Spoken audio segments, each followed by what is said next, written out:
Merseyside takes to the polls in just 8 days. Incumbent Steve Rotheram is expected to secure a head office hat-trick after previously winning both 2021 and 2017 elections. Labour candidate Rotheram got 58.3% of the vote in the last election. We spoke to political scientist and elections expert Professor John Tong to ask what a good result for Labour could look like this time around. Even bigger margin of victory for Steve Rotheram is really Labour's aspiration. I mean, Labour could hardly do better than they did last time when Steve Rotheram had an overall majority in each of the 6 components of the city region. Steve Rotheram can probably expect to do even better in each of those areas. So it's a question of, how big is Steve Rotheram's winning majority? There's no real drama about who's going to win. We know that Labour will win, but the scale of the margin is always a matter of pride. Despite Rotheram's previous success, there are 4 other candidates that are in the running. Having reached out to all 5 candidates, today we spoke to Tom Crone, the Green Party candidate, and independent Ian Smith.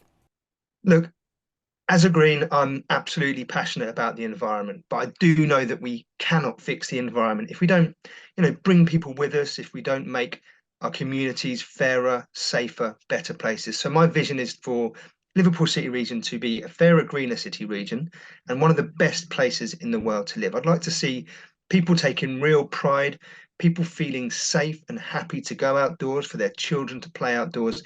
And, I want to see a peaceful, safe, green, fair city region.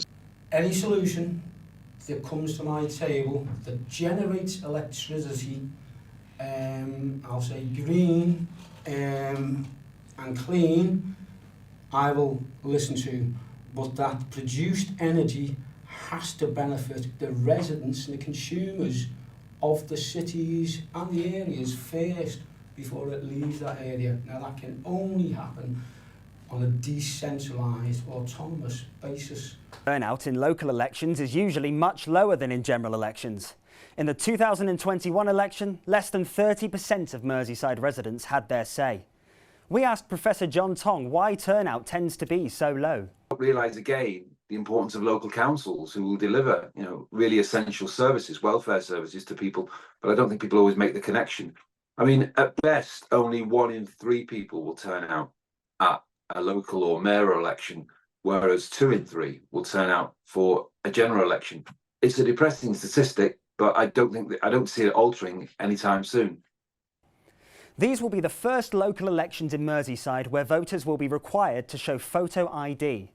If you don't currently have a valid form, today is your last chance to apply online for a voter authority certificate for the May local elections. Our coverage of the election will continue with an interview with the Conservative mayoral candidate, Jade Marsden. And for more information on this election, head to merseynewslive.co.uk.